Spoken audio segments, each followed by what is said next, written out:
Oke, selamat siang semuanya. Kita berjumpa kembali dalam pertemuan kita yang keempat eh, tentang derajat kebebasan, degree of freedom. Siang ini materinya akan saya sampaikan tentang derajat kebebasan struktur ya.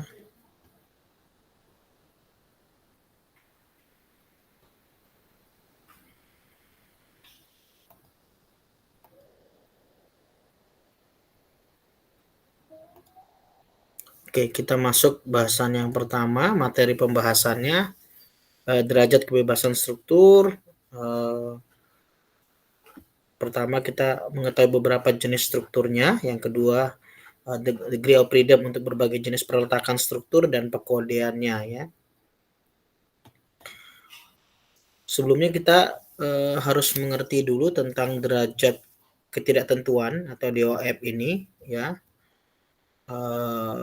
Ada dua jenisnya itu ya, derajat yang pertama derajat ketidaktentuan kinematis dalam kurung DKK, disingkat DKK adalah jumlah displacement yaitu translasi dan rotasi yang belum diketahui besarannya pada ujung-ujung batang. Jadi yang kita tinjau adalah joinnya, ya join daripada batangnya. Dan tipe yang kedua adalah derajat ketidaktentuan statis atau DKS adalah jumlah gaya redundan atau gaya kelebihan pada struktur agar dapat diselesaikan dengan persamaan kesetimbangan. Jadi ada statis tertentu dan tak tentu ya. Jadi yang tertentu ada 3 bilangan gaya yang tidak diketahui, sedangkan itu yang tak tentu ada lebih daripada 3 ya. Jadi ada 2 poin ini, derajat ketidaktentuan kinematis atau disingkat DKK dan derajat ketidaktentuan statis. Sebelumnya kita lihat dulu derajat ketidaktentuan yang ada ya di degree of freedom. Untuk derajat kebebasan dari berbagai macam struktur, kita lihat ada struktur rangka bidang, rangka ruang, portal bidang, portal ruang, dan grid. Derajat kebebasan per titik kumpulnya, ya, per titik joinnya, dan translasi dan rotasi, karena yang kita lihat adalah DKK-nya ya di sini. Nah, dalam translasi sendiri bisa terjadi di arah translasi arah X, arah Y, dan Z. Sedangkan rotasi juga ada arah X, Y, Z dalam di sini dilabelkan dengan U theta X, U theta Y, dan U theta Z. Nah, untuk rangka bidang di dua titik di identifikasi ada dua derajat kebebasan, yaitu di arah translasi UX dan UY ya. Dan untuk UZ dan rotasi dia 0. Sedangkan rangka ruang ada 3 derajat kebebasan terjadi di translasi di UX, UY, dan UZ ya. Sedangkan untuk rotasi hampir semua arah 0. Portal bidang ada 3 derajat kebebasannya. Untuk terjadi di translasi UX ada, UY ada, dan UZ dan U theta X untuk rotasi tidak ada. U theta Y juga tidak ada. Yang ada di U theta Z. Sedangkan untuk portal ruang itu ada 6 ya, portal ruang ada di translasi UX, UY, UZ, dan rotasi U theta X, U theta Y, U theta Z. Untuk grid itu derajat kebebasannya ada 3 ya, translasi itu terjadi di UY, sedangkan untuk rotasi terjadi di U theta X dan U theta Z ya. Berikutnya contohnya, misalkan saya punya ada derajat kebebasan pada rangka bidang, misalkan seperti ini, berarti terjadi perpindahan untuk arah U1, U2, U3, U4. Jadi untuk rangka bidang ada 2 derajat kinematik titik kumpulnya, DK derajat kebebasannya. Jadi ada 2 derajat kebebasannya. Ya. Sedangkan untuk portal bidang itu ada 3 ya. Arah U1, U2, U3 ya.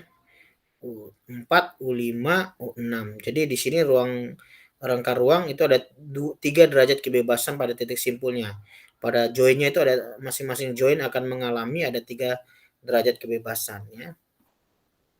Jadi kalau kita gambarkan di sini berarti ada arah U1, U2 dan arah U3 ya. Nah, untuk berikutnya untuk yang derajat kebebasan pada portal ruang tadi ya di sini ya. Berarti di sini ada U1,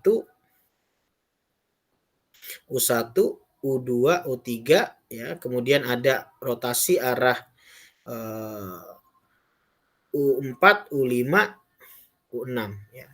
Berikutnya juga sama dengan yang di sebelahnya. Jadi masing titik join itu ada 6 derajat kebebasan ya.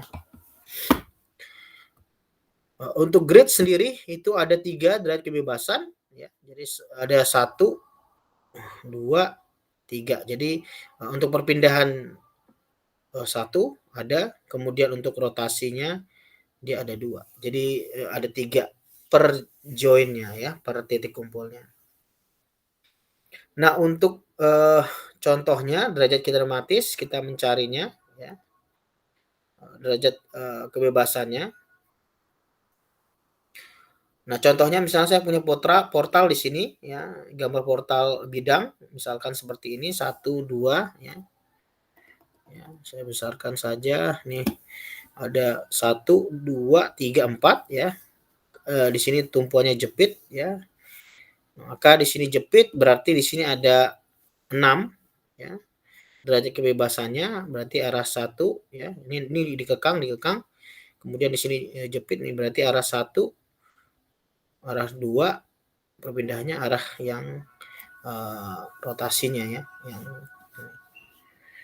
Ini berarti ini 1, 2, 3, 4, 5, 6. Ada 6 derajat kebebasannya. Berikut juga untuk yang portal bidang dengan sendi ya. Portal bidangnya berarti di sini ada karena dia sendi, berarti di sini ada rotasi, berarti U1, U2, kemudian U3, U4, U5, U6, U7, U8. Jadi ada 8 derajat kebebasan. Kemudian untuk yang apabila deformasi akibat aksial pada balok tidak diperhitungkan ya. Maka di sini bidang dengan deformasi tidak diperhitungkan, berarti jepit-jepit dia dijepit semua, dikekang, berarti di sini ada 5 ya, 1, 2, 3, 4, 5 ya. Jadi U1 displacement-nya itu dikekang ya. Jadi hanya 1. Jadi ini 1, 2, 3, 4, 5 ya. Nah, untuk berikutnya perpindahan dan reaksi pada roll ya, yang kita ketahui komponen perpindahan reaksinya ya, jepit ini ya nanti juga ada di penjelasan selanjutnya bahwa perpindahan reaksi yang terjadi, redundan yang terjadi, horizontal dia ada ya. Kalau roll untuk perpindahan ada, vertikal dia tidak ada ya.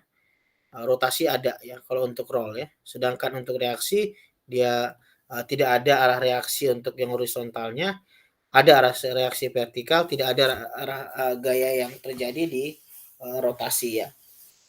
Kemudian perpindahan juga demikian untuk yang sendi perpindahannya horizontal tidak ada, vertikal tidak ada, rotasi dia ada.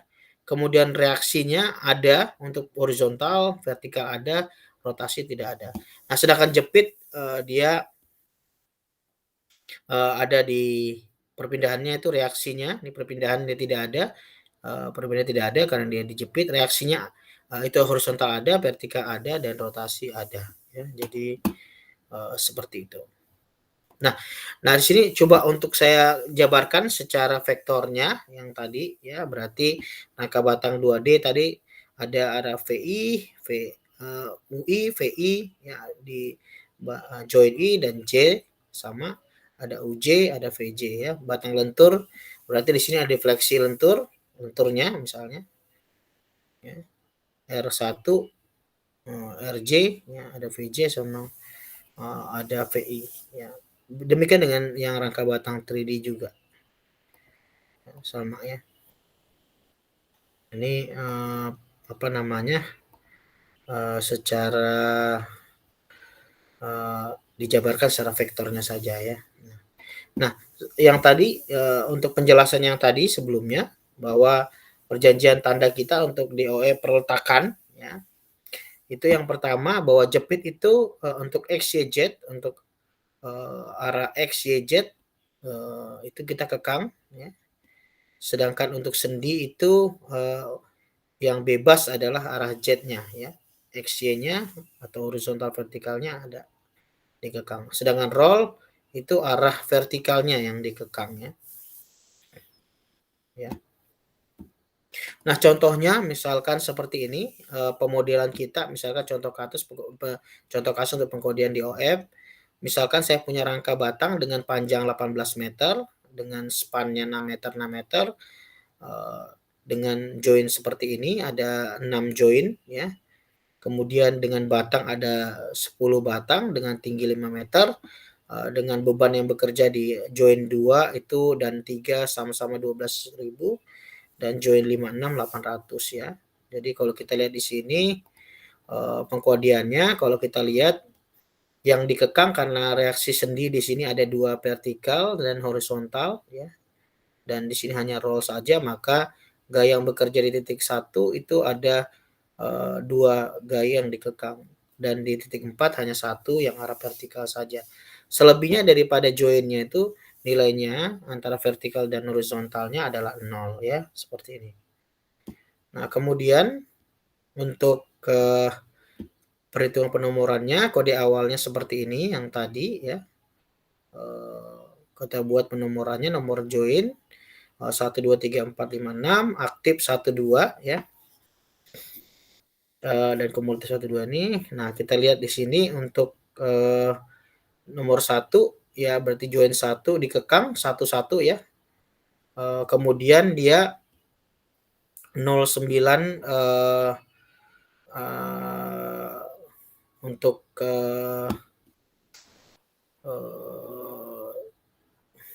sebentar 09 untuk joinnya ya, join yang terjadi ya. Misalnya di titiknya di titik 1 misalkan berarti di situ 09 titik 2 12 ya, titik 2 12 ya, titik 2 itu ada gaya yang bekerja 12 ya. Ini harusnya yang pertama itu 10 11 tidak ada ya, 0 ya. 00 ya. Ini 9 10. Nah, kemudian yang ini nomor 3 join 3 berarti join 3 ini, join 3 berarti di situ ada 34. Kemudian join 4 itu ada join 4 ya, join 4 itu berarti di sini ya ada 12 5 12 ya, 5 12 urutannya dari horizontal ke vertikal. Kemudian 5 6 7 ya, dari 6 7 6 7 dan yang ke-6 itu 8 9. Nah, ini algoritma perhitungannya ini biasa untuk dengan komputernya perhitungan DOF pada setiap join berdasarkan tipe struktur trust 2 balok menerus 2 prem 3D 3 ya ini. Nah, DOF dinyatakan dengan bentuk array atau panah ya 2 dimensi ya IJ di mana I berisi informasi dari kebebasan dan J berisi nomor joinnya ya. Inisiasikan seluruh DOF bebas ya kan 0 dan untuk yang dikekang adalah 1 ya.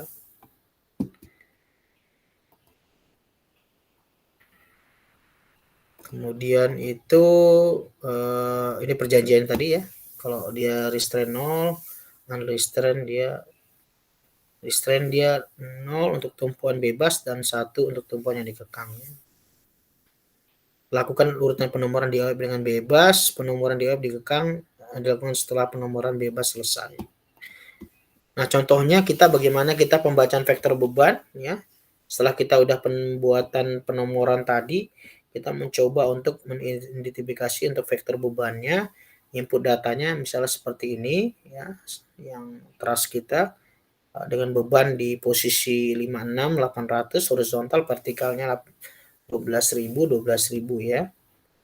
Nah, kemudian di sini inputnya jumlahnya ada 4 beban, kemudian di joinnya di 12, ini juga 13, 3 di 12.000 ya, minus inisiasi bebannya seperti ini, U1 V1, jadi U1 itu maksudnya yang arah horizontal, V-nya arah vertikal ya. Oke, itu seperti itu. Kemudian bagaimana penulisannya, penomorannya seperti ini ya. Penomoran vektor beban pada suatu titik timbul mengikuti penomoran ulang di OP dari setiap titik kumpulnya ya. Jadi kalau misalnya kita buat vektornya, karena dia ada 12 untuk vektornya, kita tuliskan aja P1, P2, P3, P4, P5, P6, P7, P8, P9, P10, 11, 12. Kemudian kita baru menginputkan nomornya ya. Jadi kalau misalnya P1 dia nilainya 0 ya karena tidak ada beban di situ. P2 dia di sini ada beban minus karena posisi ke bawah 12.000. P3-nya 0, P4-nya 12.000. Kemudian di sini P5 0, P6 ada horizontal ya. Dia 800, ini juga sama 800 untuk P8 P8 ya. Karena dia di 8 di sini ya. Terus yang ini 6, dia ada di 6 ya, 400, P90 dan berikutnya 0 ya. Seperti itu untuk penomoran, bagaimana kita membuat penomoran vektornya di ini. Oke, poinnya di sini yang perlu diingat adalah bahwa derajat kebebasan atau derajat ketentuan itu ada dua. Derajat ketidaktentuan kinematis DKK adalah jumlah displacement atau translasi dan rotasi yang belum diketahui besarnya pada ujung-ujung batang. Kemudian yang kedua derajat ketidaktentuan statis DKS adalah jumlah gaya redundan, gaya kelebihan pada struktur agar dapat disesuaikan dengan pesanan keseimbangan. Jadi yang perlu kita lihat nanti ada dua, terhadap displacement, translasi dan rotasi itu seperti apa, dan terhadap gaya yang bekerja atau kelebihan gaya dari setiap tumpuan atau setiap jenis dari tumpuan strukturnya seperti apa. Oke, terima kasih. Mungkin seperti itu pembahasannya mengenai derajat degree of freedom ya, derajat kebebasan. Mungkin ada ditanyakan, boleh disampaikan di forum kita ya. Terima kasih, selamat siang untuk waktunya. Sampai jumpa untuk pertemuan kita selanjutnya. Sekian dan terima kasih.